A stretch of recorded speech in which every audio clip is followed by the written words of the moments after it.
with you today, starting our first virtual meetup for the year. My name is Juan Sarmiento, and I serve as executive presbyter for the Presbytery of San Fernando. And it is a joy to provide this opportunity as a table that help us think about what God is doing in the world and how we're part of that, and really share ideas about how we sense God is calling us during this time in our lives, both as a presbytery and part of the church at large.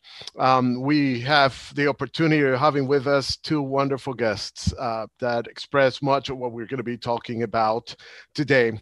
As you may know, the Presbytery of San Fernando has developed a document and embraced an affirmation of our sense of call in the strategic direction that states that we are called to be a church that is reformed, a presbytery that is reformed in theology, Presbyterian in governance, and multi-ethnic and multicultural in scope.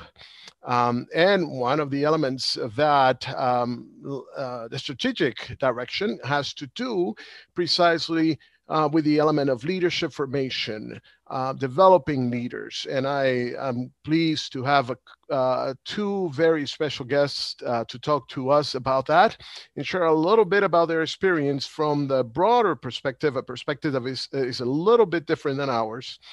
Because if one thing is important in strategy, it is to see how things are changing and how the broader environment tells us about our own context. But before we do that, I wanted to also welcome all of our participants. We have about 14 of them today.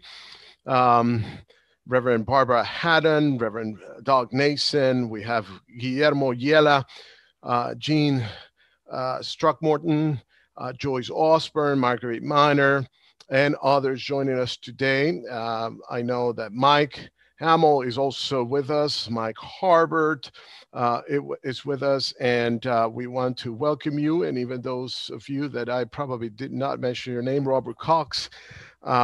It's wonderful to have you. I wanted to say a brief word about the events that are taking place in our nation. We have been praying, as I trust our congregations and we in our personal lives have been praying. There is a link there in the presentation that I have prepared for today to our website, where I posted a prayer that has to do with calling us to greater reliance on God during these times of uncertainty, faith, and recognition of the fact that we need to stand united.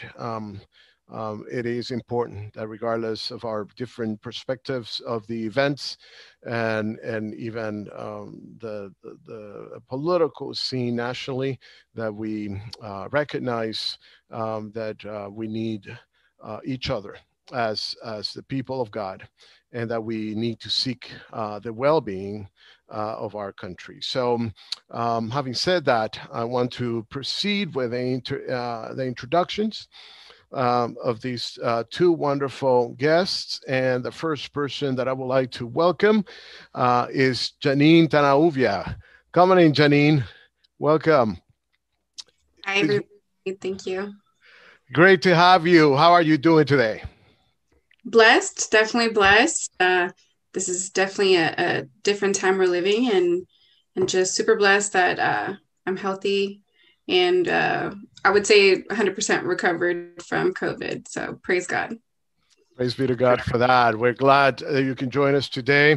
And I will not go into all the details of your biographical information, but suffice it to say that we are grateful to have you as the Vice-Moderator of the Synod of Southern California and Hawaii. You represent so much to us as a way of affirming God's unchanging purposes for the world and the way in which the gospel is reaching to people of different generations and different backgrounds, and all of us are called to serve God together. So it's a pleasure having you. I know you're a busy person working on your master's. You are the clerk of session at Iglesia Presbiteriana Sinaí, and among other things. So your time is precious, and we are very, very pleased to have you here. And along with you, we have extended the invitation to Reverend Mark Hong. Mark Hong is coming in. Mark, welcome. It's wonderful to have you. How are you doing today? Mark might be mute. Let's see. There we go. Thank you, Juan, for inviting me. It's good to be with you this afternoon. Wonderful. Great to have you, Mark. Mark is both the executive and state clerk for the Synod of Southern California, Hawaii, a place that knows much about leadership development and diversity. And it is great to have you. I've appreciated working with you over the last few months and seeing your commitment to Christ, your love for the church, and your intentionality in developing new generations of leaders. We're so fortunate to have you serving with us in that capacity. Wonderful. Well, thank you both for being here. My first question will be for Janine. Janine, tell us a little bit about Iglesia Presbiteriana Sinaí in Little Rock. You probably... I'm on the congregations in our presbytery. It's one that certainly we always include in our prayers. And I have to say, I wish we could hear more about. So we're all ears. Please share with us a little bit about your upbringing and your sense of coming to or being in service to Christ in the context of that particular church, and how you sense that God is leading you forward. Yeah, we are a small, loving congregation here in Little Rock, California. We are a Spanish church. People from all Central America, Mexico, a lot of different cultures in our small congregation. We serve families from Lake Alay, Palmdale, Lancaster, and a few families here in Little Rock too. So we're a little bit spread out a little bit of all over the AV. We do have also, we had services, well, we haven't had the services now, but on Mondays, we usually have our women's group where we have the women who have time in the morning. We come for a small Bible study here on Mondays, but we couldn't do it over Zoom. So unfortunately, we put that on pause. We'd also have Bible studies on Wednesday nights where the pastor, he lives down in San Fernando Valley. So he makes a drive over here on Wednesdays to do the Bible studies, but now the Bible studies we do through Zoom. And then the last Friday of every month, we would have our worship nights. And those are always fun. We'd always have our Bible study, a small set of games. And then at the end, we'd share a little meal together. So for as long as I can remember, I've been going to this church. We did start at a smaller church on Pear Blossom. And then I remember we probably were there for like 4 years. And then in 2007, we established into a new building with a big property. And we have projects that we want to do. And there is one that is on the way. It's making a house for the pastor. It's definitely difficult to commute. I mean, coming from the valley and taking the 14 up here, it can cause some traffic. So we have that project in the works. And Ken Baker was definitely a huge blessing to us, who definitely made a lot possible in receiving donations for our church. So we're truly thankful for what he's done also for us. But yeah, so we're up here. We're still a growing church. If I would say there's really not that much Spanish churches out here, and attending this one, it's honestly great. We're really cozy and small. So the Lord has done many great things, and there's better yet to come. So we are very thankful where the Lord has us now. Wonderful. Well, and we are grateful to have Iglesia Sinaí as part of our presbytery and part of our joint ministry in this part of the world and beyond. And talking about beyond, Mark, please share a little bit about the Synod of Southern California and Hawaii. This is a wonderful part of the world. I love it so much that we couldn't help but coming back after a few years in living in Kentucky and Tennessee, two other wonderful places. But how long have you been in your role? And tell us a little bit more about the Synod. Well, I'm going into my 5th year of service. Wow, already. After being in a local pastorate for 34 years or so, I joined the Synod in 2017 when my predecessor decided to retire, Dr. Ross. And it's been a great ride, I would say. I really enjoyed my role, my work here. Just to say a little bit about the Synod, we are one of 16 synods around the country, second smallest landmass-wise after Puerto Rico. Probably, I would say, probably most diverse synod among 16 synods because we have SoCal. And But I am envy of many of my colleagues because I cover Southern California and Hawaii. So whenever people hear Hawaii, I think they go kind of, ooh, Hawaii. So, they think I live in Hawaii.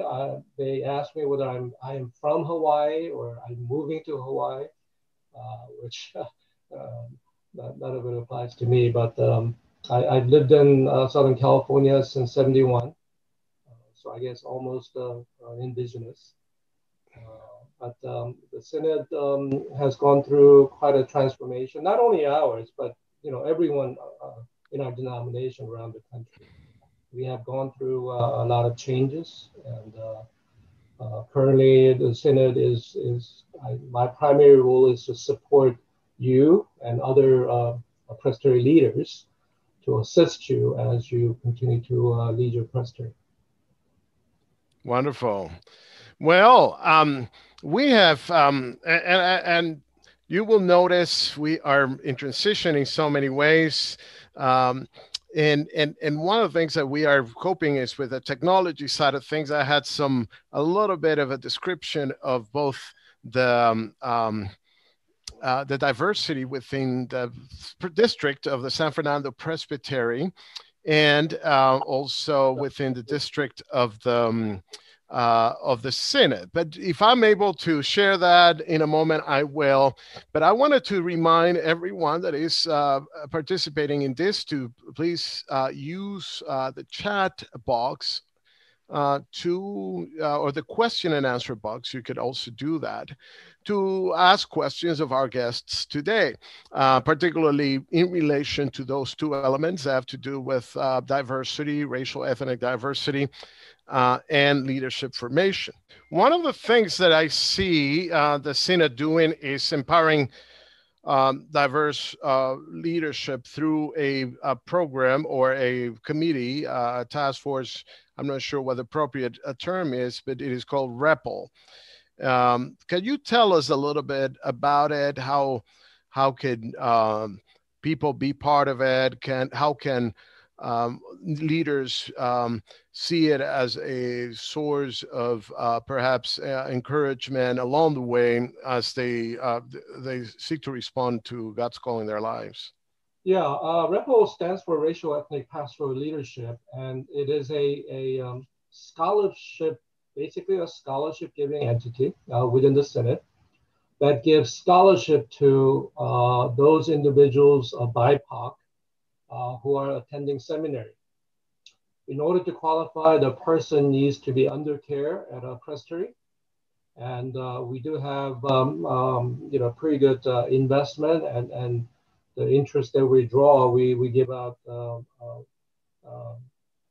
scholarships every year. So we do have a group of people representing the presbyteries that handle application process, examination, and so on and so on. And it's a pretty good size of a scholarship.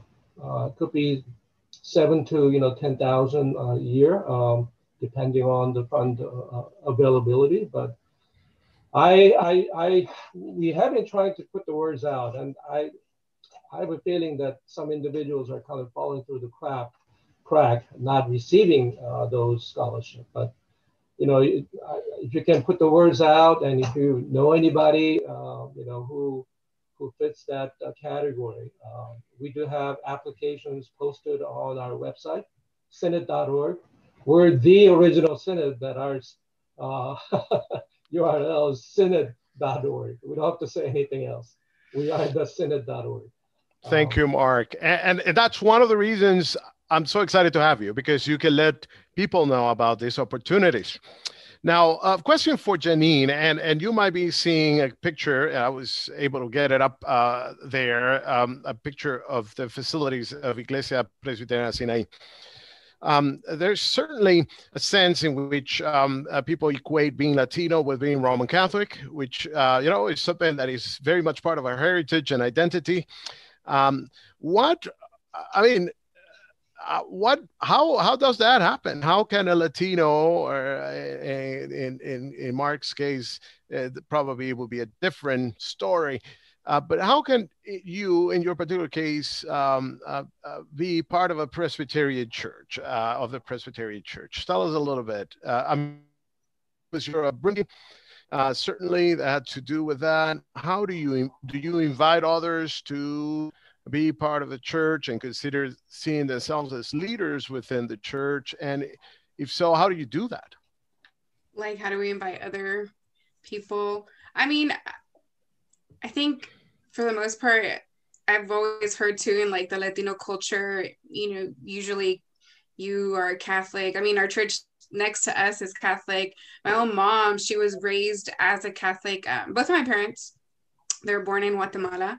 My dad was raised in the Presbyterian church. Therefore, he brought my mom to the church. And I know for sure my mom had so many things that she was against, because, I mean, you're raised one way and then you're learning a whole different culture or a whole different religion, a whole different sense of who God is. So I know my mom had difficulties transitioning, but eventually, after going to the Bible studies and just learning more about the Bible, my mom knew where her heart was, and she decided to go with the Presbyterian church. But I mean, many of my friends too, I would say they were, from school, I would say I had like one friend who was a Catholic, and I did invite her to church one time, and maybe because the ages, we were younger too, she didn't understand the whole Presbyterian sense of it. And even too, back then, I didn't know how to explain it either. Like, we all believe in the same God. It's just, you have different practices than we do. So for sure, when I was younger, it was just challenging trying to understand, like, what is the right religion? I mean, even to this day, I wouldn't say that religion is the right word to say. I mean, in the Bible, it does say God's going to come for his church, not the Catholic church, not the Presbyterian church, or, I believe overall, if we love God and we share that, the gospel of God, it's we're doing the right thing. Now, as far as like bringing up leaders in our church, we are a very small church. So I mean, I think our right now our group of elders, we have about a total of 5, but there was definitely challenges in who we can say would be leaders at church, just because of the fact that, yeah, we're small, but then I feel like the church started looking into like, okay, who's been committed, who's been showing their attendance wise going to the church, or who's been giving their service to the church. And then that's eventually that's when they ended up going for a younger crowd, and I was one of the first ones they had asked to just come into the church and be the church secretary, and that was a whole new role for myself. I mean, yes, I grew up in the church. Yes, my parents went, but most of my focus was in the youth group. I made more friends in the church than I did at school. I mean, we had the same beliefs, so it was easier to make friends even there at the church. But with the youth group, I feel like that was my way into joining God's service, because eventually in the youth group, we decided as a group, hey, let's do worship. So we were a youth group of about, I want to say like 10 of us, and we were all in the worship team. My younger brother played the guitar, my older brother and I, myself, we sang. We had another guy, Irvin, play the other guitar. Jonathan played the other guitar. We had a drummer. We had like a whole band just to do God's worship. And it was it still is to this day to do the most beautiful thing, because I feel like you can feel God through the word, and then you can also feel another sense of God through worship. It's just a feeling like no other. And honestly, I feel like definitely worship music, when you really feel it in your heart, it takes you to that next level with God. It's just, I don't know, how would I say, it's just, it feels so good. It comes out of your eyes, you know, you're crying over here because the worship is just amazing. And eventually through that, you know, the elders from the church saw it in me, having that leadership position. And then now I have become the church secretary, and that was a whole new ball game for me. We did have an unfortunate event where our church secretary, who was there before, had an accident. And I mean, thankfully she's okay, but just kind of things were put on pause. And then I was put into that position. So I was trying to put all these building blocks together. And the God's work, honestly, I would say it's a lot of work, but at the end, you see God give you all these blessings, that you see all that work has been put to good use. All that work makes it all more worth it. And I'm not going to say it's easy, because there's just some things that can not fall in line. But honestly, I was reading this Bible verse the other day. It's like, God puts you through the fire, but if you have that faith, God's going to protect you.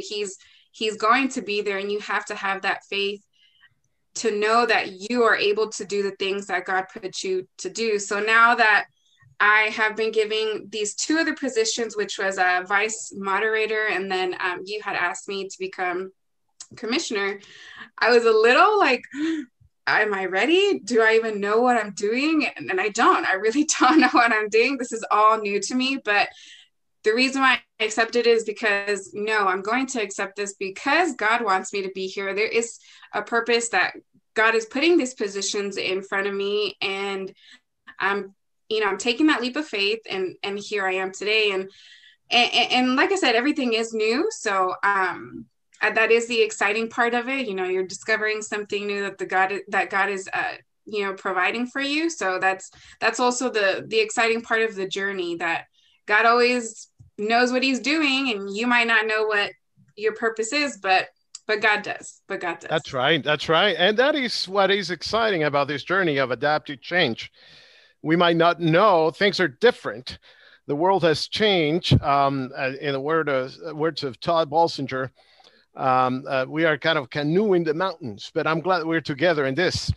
I was able to share a little bit about the diversity within the Presbytery's district, the region that we serve.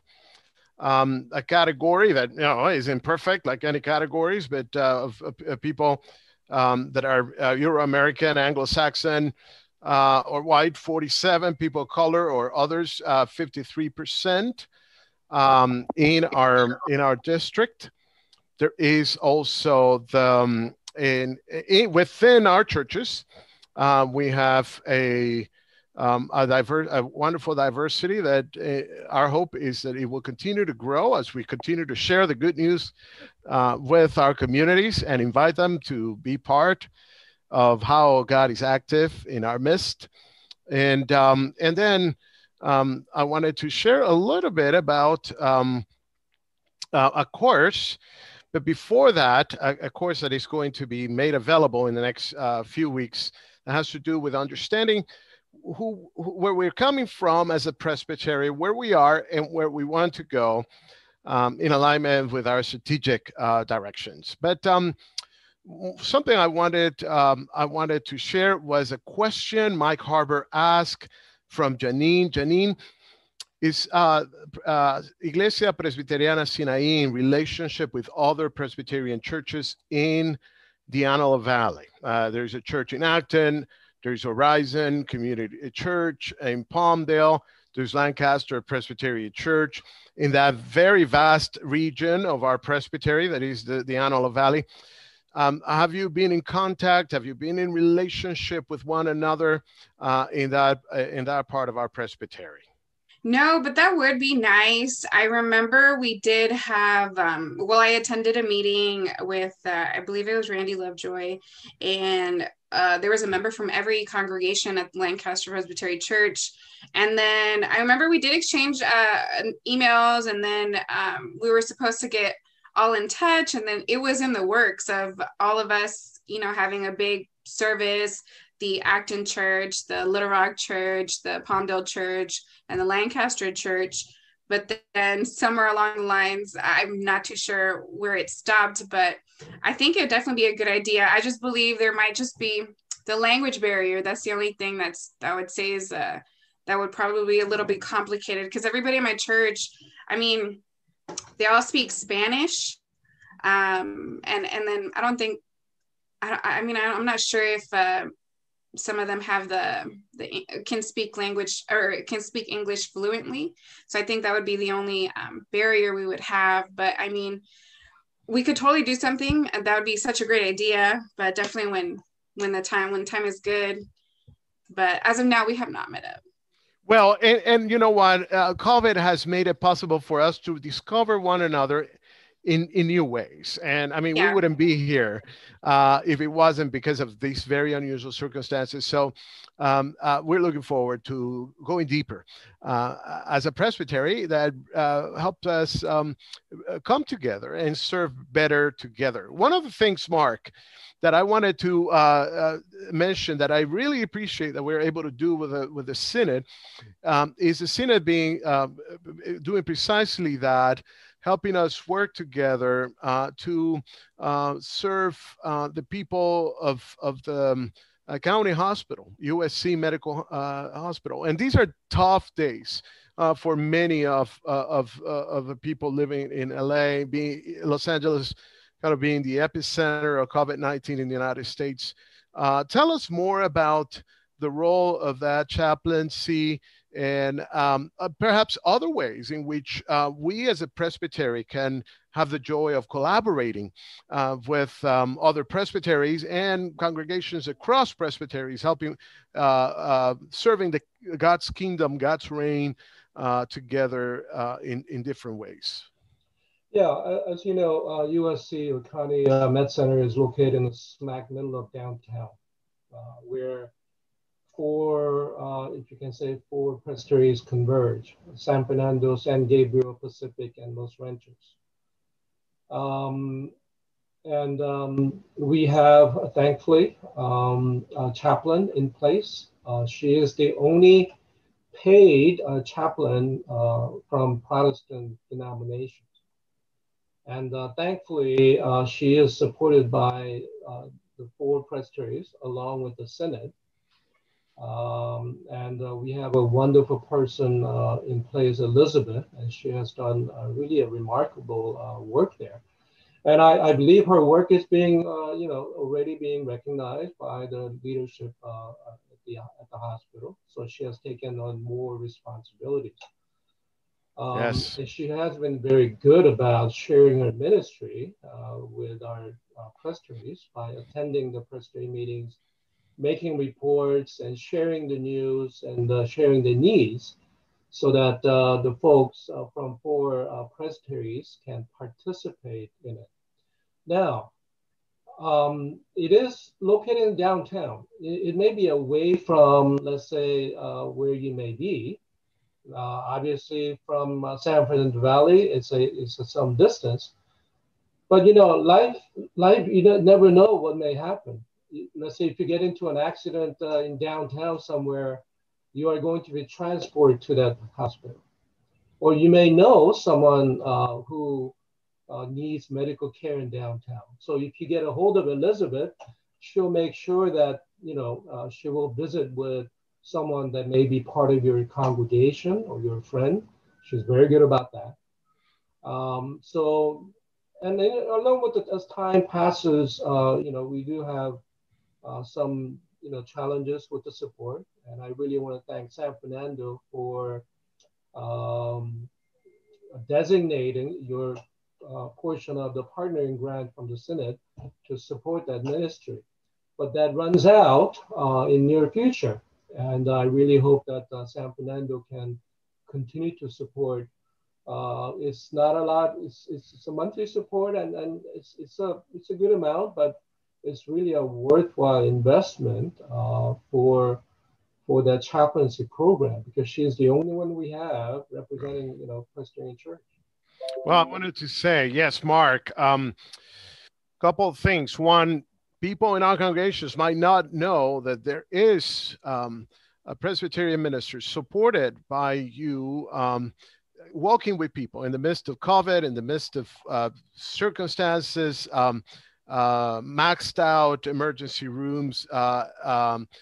Reverend Elizabeth Gibbs is there on behalf of our presbyteries, of the Presbyterians in this region, showing and sharing Christ's love. So prayers for her, prayers for people in our congregations that are certainly facing difficulties. And Janine, I know that has been a reality in the congregation of Sinai, and we ask for continued prayers as we seek to respond to this situation in a way that is faithful. Another thing I wanted to say is that really, Mark, you have done much to bring us together. And one of the things that you've done, the Synod did, and we want to express gratitude, is the grants, emergency funds that we're able, that you all extended to our presbyteries, and we in turn extended to our congregations based on the number of members, so that they can meet very immediate needs in the congregations. That has been an incredible blessing, and I have received thanks from people that have faced COVID, and perhaps we don't hear very often about, but it is part of the sense in which we can do so much more when we work together in the service of Christ. I wanted to go back to this course. I'm finalizing the text. It's being edited right now, and it is going to be soon put on the Presbytery website, Deep, Wide, and Fruitful. And what it is a little bit of like a new members class for participation in the presbytery. It is not going to have any cost to participants. And I have enjoyed writing it, and I think you will enjoy taking it too. So it has some videos from people that know much more than I do about the functioning of the presbytery.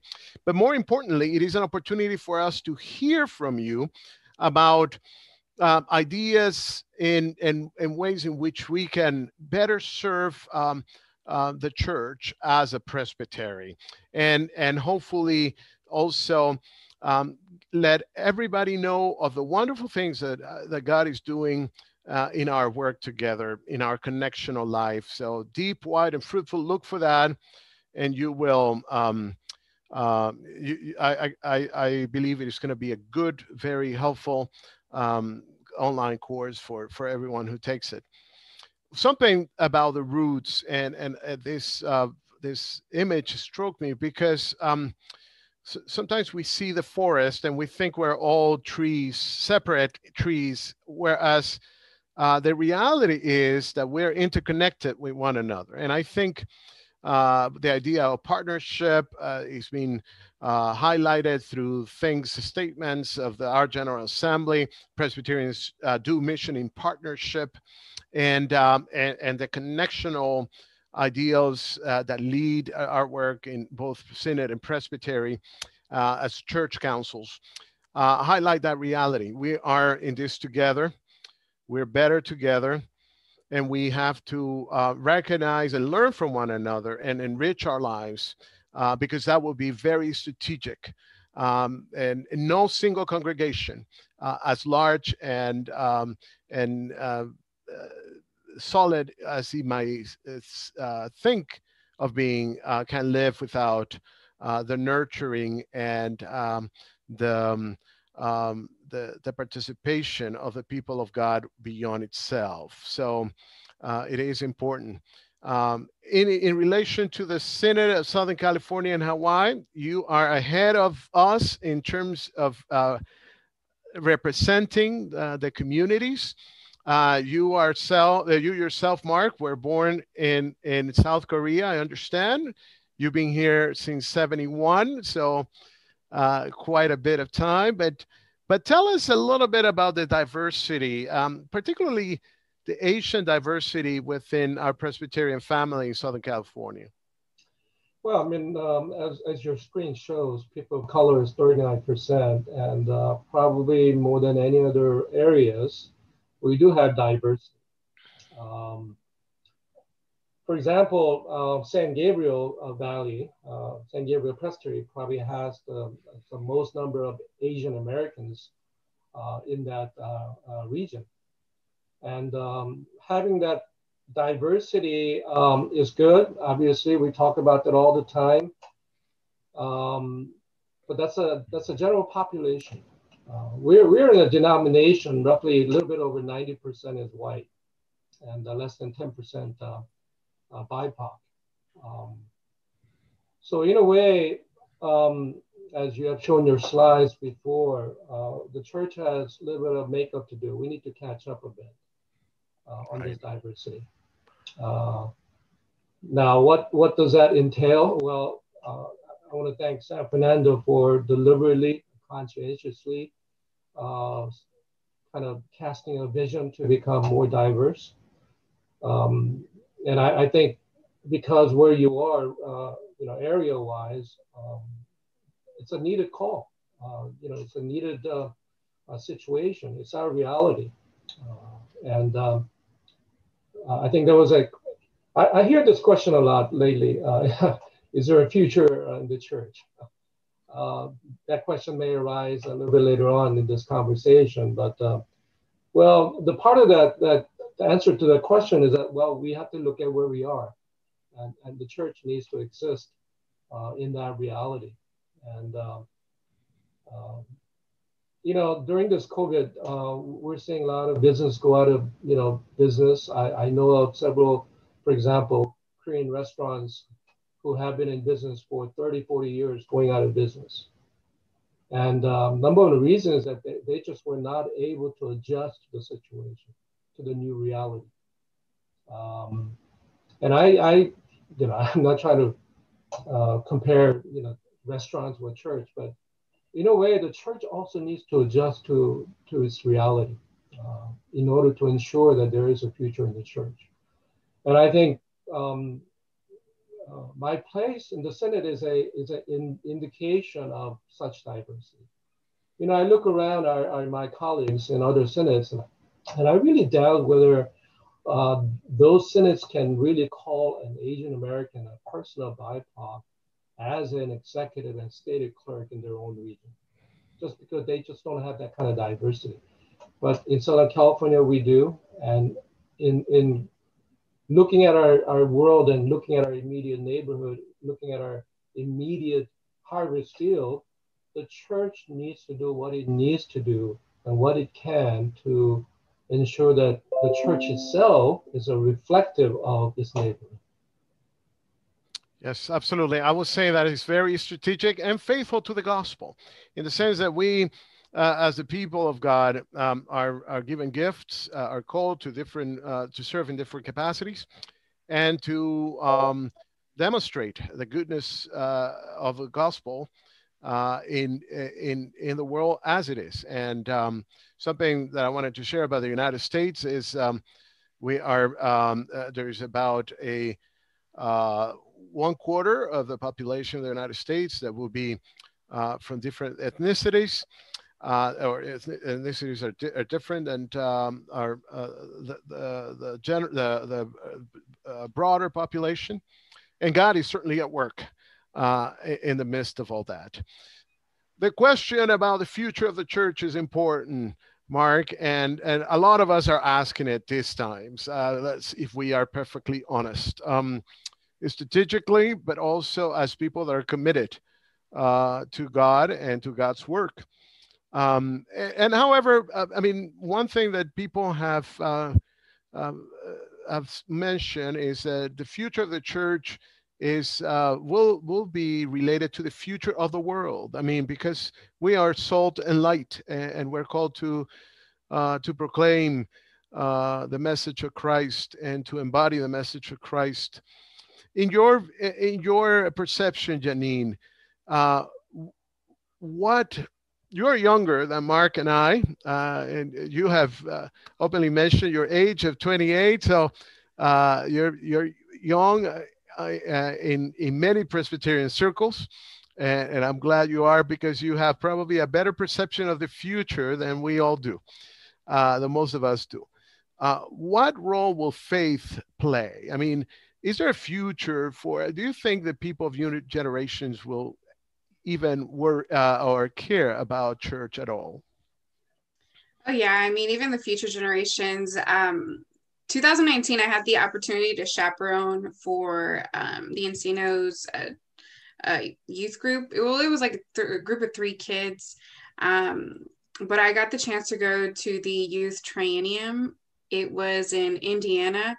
It was really hot, but oh my goodness, the amount of kids that were there, I was amazed. I mean, this was the first time I've even heard of the youth triennium. Like, I really wish I knew of it when we were even like back in the day, but the amount of kids that were there, the amount of smiles that were there, the amount of friendships the kids were making between each other, it's just like, how can God not be real? You know, it's, I feel like parents nowadays who sent their kids off to these really great conferences, I think that's probably like the best thing you could do. But I feel like we have a pretty good future with the kids having faith, and even in these difficult times, I believe a lot more people became closer in their relationship with God. I mean, there is tremendous sadness that's been playing in our lives, you know, lately. But on top of it all, I feel like people are growing stronger in faith. People are praying more often. I believe people are having more real life connections with one another. And so I believe that faith is definitely a lot stronger than what it was before. And this pandemic definitely is serving its purpose. And honestly, like, if you would have just seen the amount of kids that were there, it was just amazing. I believe what God is doing is beautiful. And I feel like, you know, we have pretty good youth group coming along in our ways. So I definitely feel like faith is a lot stronger today. Wonderful. Great to hear that. Something that people might not know is that Presbyterian San Fernando is starting 2 new worshiping communities in Spanish. And that is exciting. We have a sense that there is more of an eagerness to respond to the good news of our Lord in times like this. And these are times as difficult as they are, in which we need to move and be responsive both to new generations and the racial ethnic diversity in our midst. Well, how about you, Mark? What do you think about the role of faith in the future? Well, I mean, role of faith. Well, that's what carried the church for the last 2,000 years. And that's what's going to carry us for the next however long until Jesus returns. And I mean, that's the only thing that we can go by. And that's the crux of who we are as believers, and the very foundation of the church, and whatever polity that we may have, and, you know, whatever congregations or organizations that we have. So I hearing the questions a lot, is there a future in the future of a church? Yeah, of course, you know, because as long as we put our faith in Jesus Christ, who has established church, built the church, and maintained the church for about 2,000 years, the church will continue to thrive, I I believe. And we have gone through this. I think the question rose a lot this year, especially during the pandemic, and a lot of challenges, right? Financial, emotional, spiritual, psychological, however you. But all those questions, of course, arise because of our situation. But only thing that we can go on, and only thing that we can overcome them is faith. Faith in Jesus Christ, and faith that has carried us, so far is going to continue to carry us. So my answer to that question, if you're going to ask, absolutely, we have future in the church as long as we put our faith in the one who has control over all these things. Absolutely, and I would think, I mean, having visited South Korea last year, being in Seoul with people, the Secretary General of the Presbyterian Church of Korea, I mean, there would have been times where the church Presbyterians in Korea would have wondered about the future, right? The church has not always been as strong as it is in the currently, and something I tell people is, the church has been around through this and more. I mean, we have survived pandemics.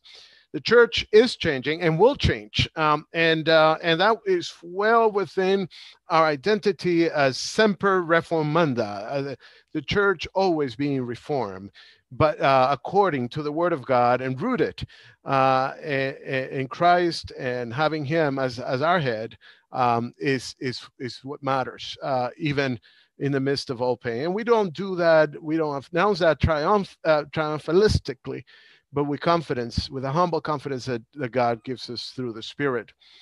So talking about that, Janine, what gives you hope? What gives me hope is, just a sunrise, time goes on, the world doesn't stop for one, and you have to definitely make your day the best, because every day is a gift. God gives you your life, and tomorrow's not guaranteed. So honestly, hope is coming. It's coming from just seeing the sunrise. God is just so great, and you have to live your life that way, because otherwise you're just living in fear, and living in fear is not what God has given us. God has given us this gift of life, and we have to do what is right. We have to give it our all, not just halfway, but give it our all. And some days will definitely be better than others, but we just have to get back up and know that God has our hand 100% of the way. That's right. How about you, Mark? What gives you hope in the midst of all the challenges that we're facing? Well, going back to that part of faith, gives me hope because I believe that God is still in control. Mm-hmm. And God has not departed us.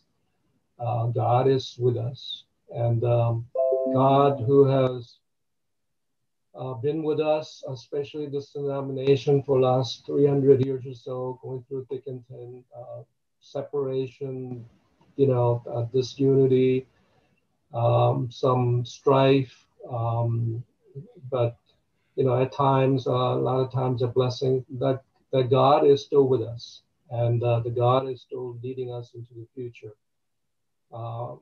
So my hope is not on the circumstances or situation. Circumstances and situation come and go. This year went through one heck of a year. Things may look up after, hopefully, when everyone gets vaccinated. We may return to whatever the normal might be, but situations change year to year, but sometimes it gives us tremendous sense of anticipation and hope, and other times it looks like some sense of down and what have you. But I think I have hope because beyond all those situations, God is with us.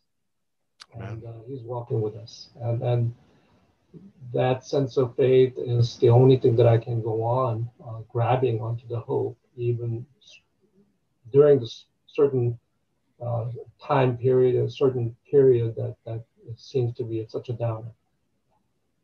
That's correct. I wanted to, in that tone, that's a perfect word to invite us all to be in prayer for one another during these times. The Presbytery has something called Lectio that is on Thursdays at 5 p.m. And it's an opportunity to come together in reflective prayer around the Word, and we invite everyone to be part of that. Also, I want to mention that on March 6th, and if you could please put this in your calendar, spend the morning with us at the Presbytery talking about the post-COVID church. March 6th will, around that time, is going to be a year since the first lockdowns in the LA area. And it is a time of Lent heading towards Easter.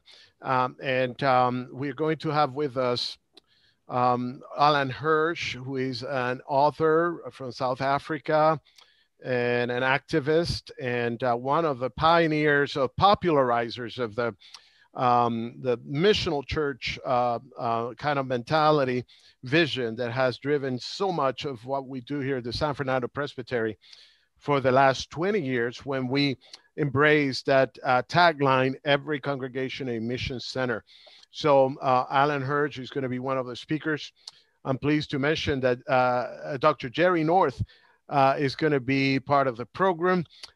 We have a few of us that are participating, and we're going to have also the participation of a lot of people in the new worshiping communities, in the cyclical LA community. So it's going to be a way of recognizing that, yes, these are challenging times. There are times to come together. So that's in the morning of March 6th. I don't want to tell you exactly at what time because I need to verify that, but you will see some more communication coming out of that. Next week, on Dr. King's holiday, we will have another event online, a Zoom call around the subject of racism, lamenting racism, sponsored by our communication and church support committee, and that is at 6:30. And we'll have among the people that will be the main presenter is a professor over at Azusa Pacific University. So it's going to be an excellent one. In 2 weeks from now, our next virtual PSF virtual meetup, we are planning to have author and activist Alan Hirsch to talk about leadership formation, because I do believe that the future of the church is strictly intertwined with that. And the host for that is going to be Reverend Casey Way, whom you probably saw when we got disconnected from the internet, and he's being part of this, setting up this call. But not only that, he is coordinating a lot of the leadership development efforts that we are undertaking as a strategy team. And then on February 23rd, our Presbytery meeting. I want to say Presbytery meetings in the San Fernando Presbytery are wonderful. And so make a point to be there. And it is part of our connectional life, but also very much part of the mission of the church in these changing times. If you'd like more information, please visit our website. Well, very good. I want to thank both of you, Mark and Janine, for giving us a broader vision of how to participate in God's mission. And not only the strategic, but also the theological importance of living a life of being connected to one another, and above all things, having the hope that we have in Christ, sharing that hope among ourselves and with the world in our community. So thank you again. It's been wonderful, and we look forward to continuing in communication and discovering new and exciting ways of serving together.